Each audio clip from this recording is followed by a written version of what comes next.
Hey guys, welcome back to Overtakes. This is Misfit. And I'm Kel. And we're here to do our Stage 2 Week 4 Saturday preview and picks. Yeah, so we're starting it off with a really good game.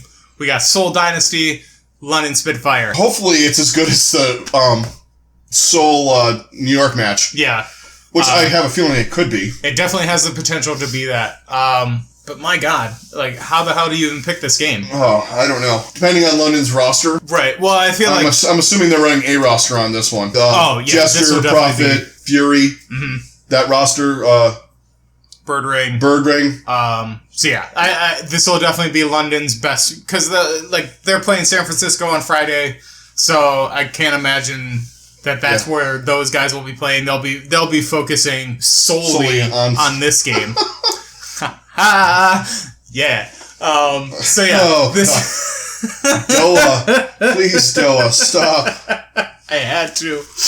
Alright, so wow. So yeah, this game, Seoul versus London. My God. The only thing that could be weird is Seoul, if they did do something strange, like they put Wakid in there, or they do one of those things. Like Bunny and Wakid instead of Fleta. See, I think the one advantage they have on that, though, is the space or the time between the games. Yeah, that's true. I think they still kind of maybe if anything it'll be like Bunny instead of Munchkin. I think that's probably the only change that they have in this game. And that's really about it. I feel like. Yeah, because we're definitely gonna see Fleta. We'll definitely see Jaehong, all that stuff. Toby, yeah. Miro. Maybe not Toby. Yeah, they run him in and out. Maybe they throw Guido in there. Yeah. With him. I don't know. Yeah. Now that you say it, I'm like, I don't know. Well, aside from who they're going to run, this is a tough one to pick. The map pool doesn't really favor anyone, in my opinion. No, because both of these teams have played really well on all of these maps, and I think I feel like they've also lost at least one of all of these maps too. Yeah, they have. At least once. So, it's really tough to tell because they're both just so high level. Seoul played Kings Row pretty much once, maybe twice. Yeah, we haven't really seen a lot of Seoul on Kings Row. They had a lot of Hollywood. But, you know what? With Seoul on Kings Row, that's going to be Fleta doing whatever he feels like doing. Right. Whether it's Junkrat, Doomfist. We could see some Pharah for crying out loud.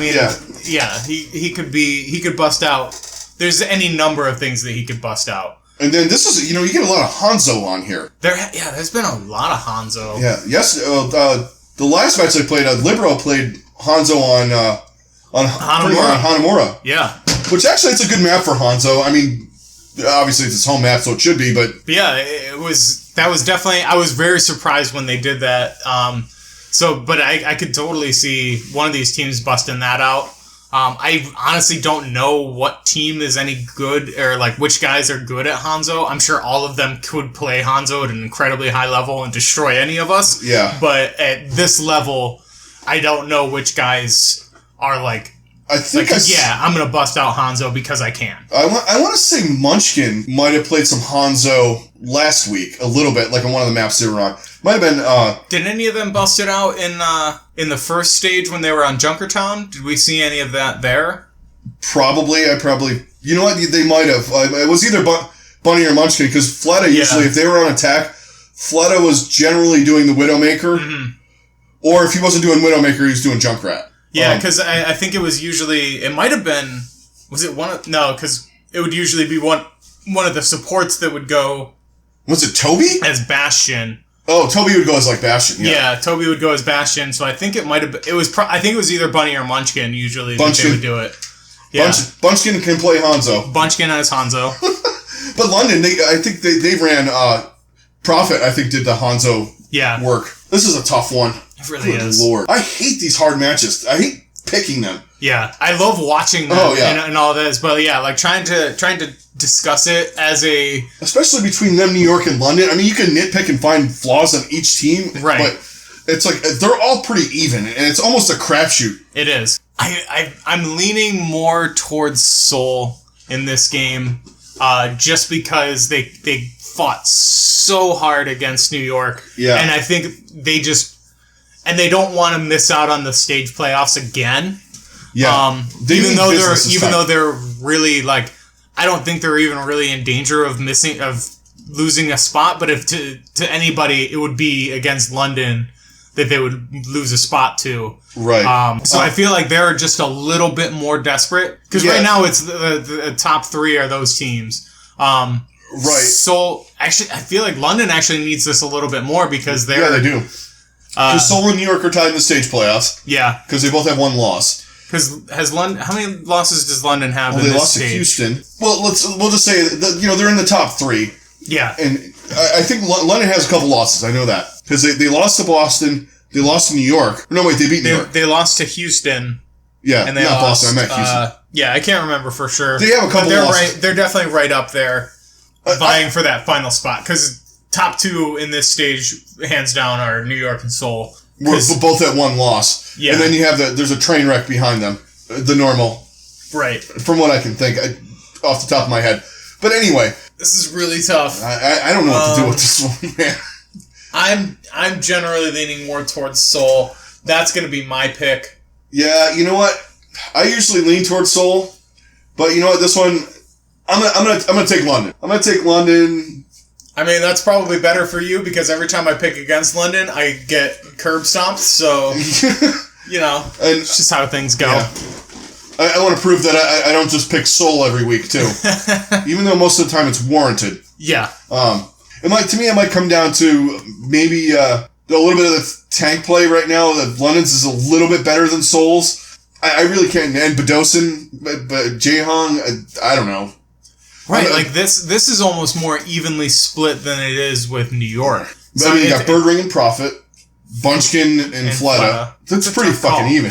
Right, and then like supports, you've got Jaehong and Toby versus Nuss and Nuss Closer or Badosin with Hureg occasionally. Yeah, which I definitely think we'll see Badosin in this one. Yeah, most likely Nuss as well. Yeah, I imagine that's usually their like A team. Yeah, they should just play Badosin all the time. Yeah, but I'm not the coach. Which the coach is gone, so right. Maybe that'll change. I don't know. Who knows? But that whole thing was a mess. Obviously, it didn't affect him that much. No. Other than other train wreck things going on. Yeah, I'm gonna go London. I'm gonna go London on the. I like Gesture and Fury a little bit more than Miro and Zumba. Okay, so we split on that one, and I didn't take the Dynasty. World, did you hear that? Right. I'm not a Dynasty fan.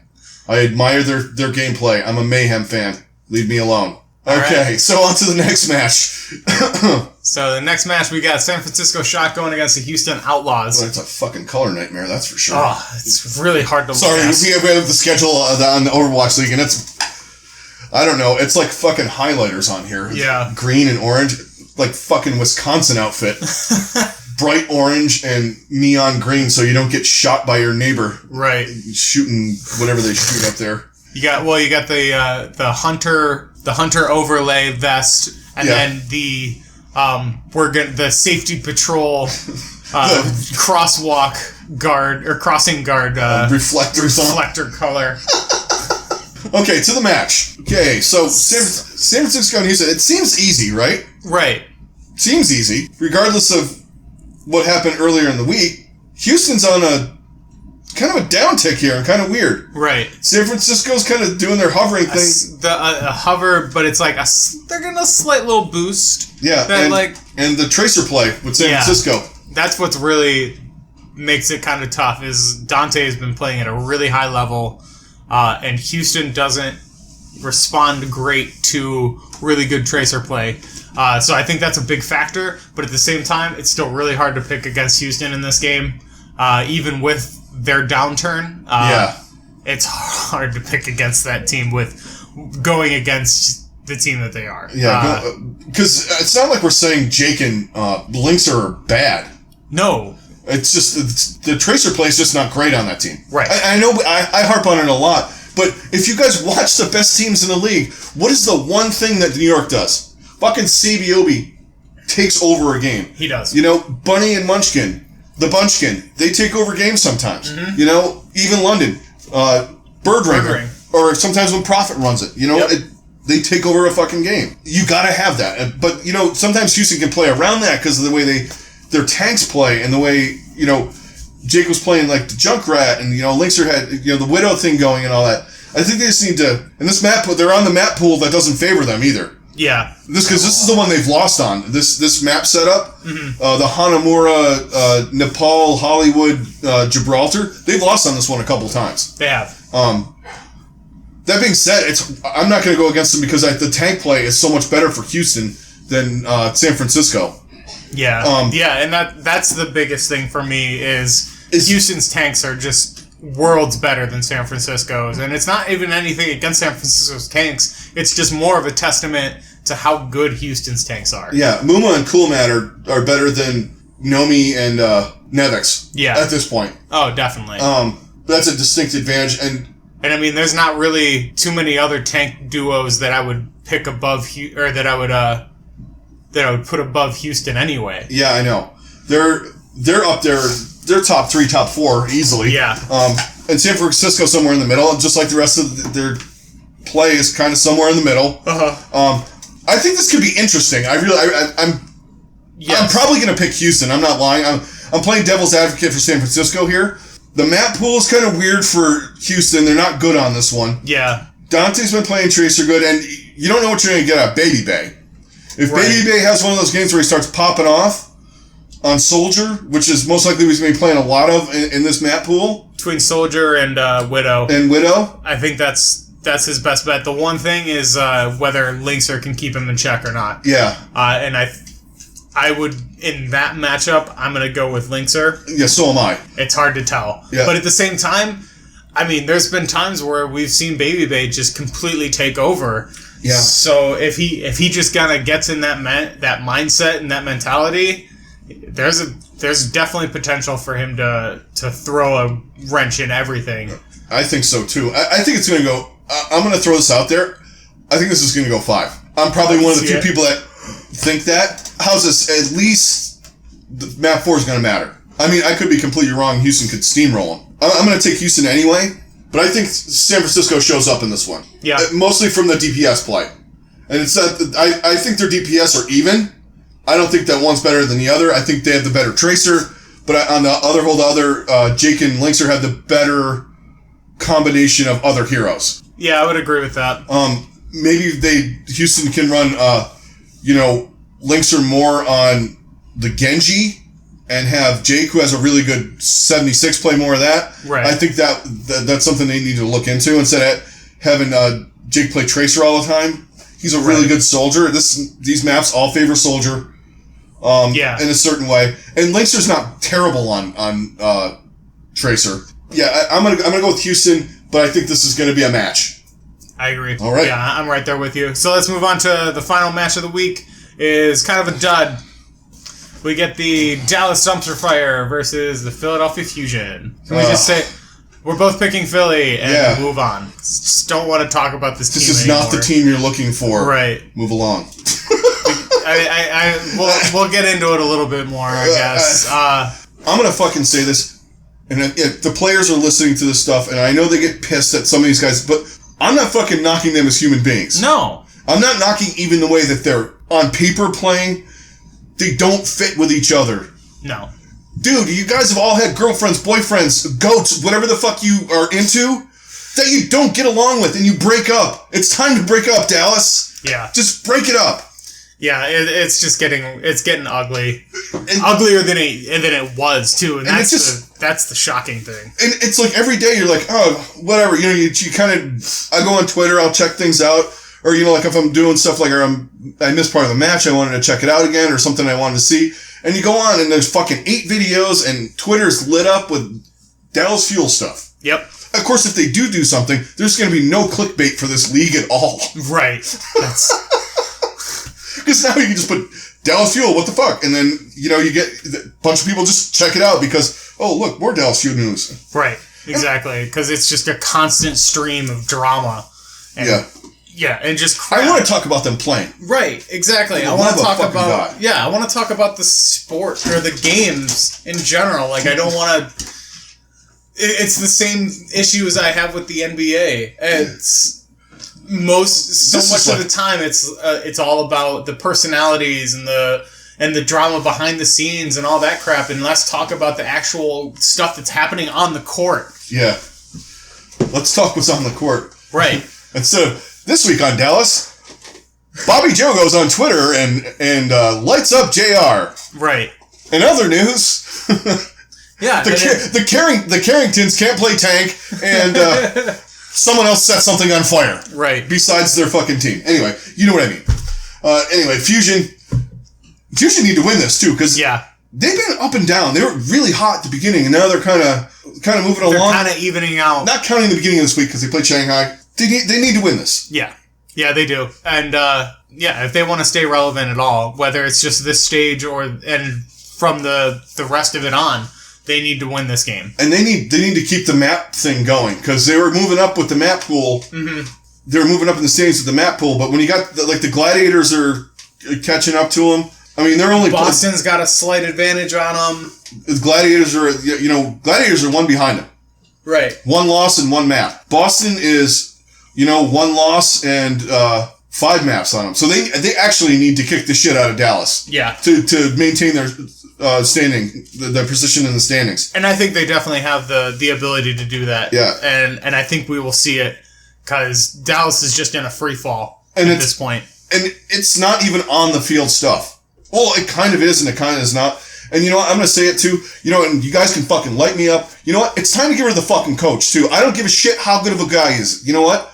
There's a lot of good guys. Wade Phillips is a good guy. He got fucking fired as a head coach, okay? It just fucking happens. Yep. He's putting in the wrong lineup. He's got fucking AKM on Genji, who can't even play fucking Genji. Yeah. And you got fucking Rascal sitting on the bench. Anyway, I sound like a fan losing his fucking mind. It's just mind blowing the decisions that they make that affect them in game, and it's a wonder that they've won any games at times. Well, and won on pure skill. Yeah, and that's really all it is the games that they've won based purely on talent and not on anything else. It hasn't been team play or strategy or team play, like you said, or communication, because apparently there hasn't been any, and that's coming from a player. Yeah, a player said that. A player on the team said that they don't have a shot caller most of the time. Yeah. You fucking kidding me in this league? How have you gotten this far? A ladder, sure, that works. Even at their level in ladder, that is like unheard of. Somebody needs to be a shot caller if you're gonna win. And that's just something they haven't done. And guess what they haven't done? They haven't won. No. So that's just where they're at. Yeah. And Philadelphia desperately needs this game. Yes. Because they're actually relevant. So this could get real ugly for Dallas in this game. Yeah, and I'm at this point, I don't even feel bad. I don't feel bad for them at all. So, and it's most of this has been self-inflicted. It's self-inflicted, mismanaged, and I don't care what people say about what they did before. That was fucking eons ago. Right. And where they're at right now, they're a dumpster fire. Yep. Exactly. And they need to just move on. Yep. Philadelphia definitely needs to win. And they've been playing, they've been playing good. They've been swapping out EQO. I'm jumping onto a topic I want to talk about. Yeah. So sorry I didn't warn anybody that I was done with Dallas, because sometimes I'm not done with things. EQO and Shadowburn have been playing well, like swapping them out, because they're really good, pretty much on the same level. Yeah. So you can even do like the split squad thing, like, EQO and Shadowburn, they can kind of pick apart each team, because they're so similar on each level. Boombox should be back too this week. Yeah. He was sick last week. That made a big difference too. Yeah, you could definitely tell they play a lot better with Boombox in there on the other night. We're definitely picking Philly in this game. It's mostly a matter of how many maps do they win and by how much. Yeah. And honestly, this is actually not going against Dallas. It's like we said, Philadelphia has to 4-0 them to stay where they're to stay ahead of Boston and stay ahead of the Gladiators. Yeah. And we're talking on a large scale here too. Yeah, this is relevant to the stage and to the large scale, like the overall standings of them trying to get to that last playoff spot for the finals. Yeah, and and possibly, if they continue to play like they played at the beginning of the stage, move up into 4 or 5 move spots. Up into that area, and then maybe even compete for the stage playoffs in stage 3. Yeah. If they keep playing the way that they have been and go back to that, they've got real potential. I really like this Philly team. I like them a lot too. I think they have a lot of potential, and they've got a very well-constructed roster. It's just a matter of getting all of those pieces to fit right. Yeah. And making sure that they're all on the same page at all times. Because that's a real challenge. And it is. They've got a lot of talent. It's just a matter of making it cohesive. And they've done a really good job of it to this point, but they can be better than they are. Yeah, they absolutely. And, since the beginning of obviously gotten their communication issues, worked out because they didn't really play with each other. Right. And they're just moving forward where, the team they're playing is moving backward. Exactly. And I think they're going to be a force in the second half of the season. Yeah, I agree. Because they've shown flashes of sheer dominance. Yeah, and they dominate big teams in the league too. Right. Remember, they beat New York. Yeah. They beat New York, and they pounded Houston. Mm-hmm. They 4-0'd them. That is going to wrap it up. We both got Philly. I don't think we really need to continue on with that. Right. Yeah, we both got Philly in this game. But yeah, that's it for our Saturday preview. Don't forget to give us a like and subscribe. Check us out on Twitter. Post in the comments if there's any topics that you guys want us to talk about or anything you feel like you want to contribute and you want us to bring up. Absolutely, please shoot us a comment. We want this to be more of a discussion for sure. So hit us up, guys. And for all the comments that we've already gotten, thank you guys so much. It's great, and they've helped us out a lot, and it's added to the fun. Right. We're still looking into. We had a couple other things going on with our stuff this week, but we're still looking into the putting up as a regular audio podcast if you want to download it. At the very least, probably by the stage 3 stuff, that's when we'll probably really get going with that. Yeah. So keep an eye out for that and announcements on that in that regard as we get those things sorted out and because we still got to do our own lives, guys. Yeah. So. Yeah. We're not pros at this, so we're fans and we have lives like you guys, so we're just having fun with this. Right. And we're gonna have some other things coming up in the next week or so, some fun stuff for you guys to check out. And of course, we'll hit you with our reviews and duos and all that good stuff. All the good stuff we've been doing. Yeah. Hope you guys have an enjoyable Saturday of matches, and we will talk to you later. Catch you guys on the next one. Later.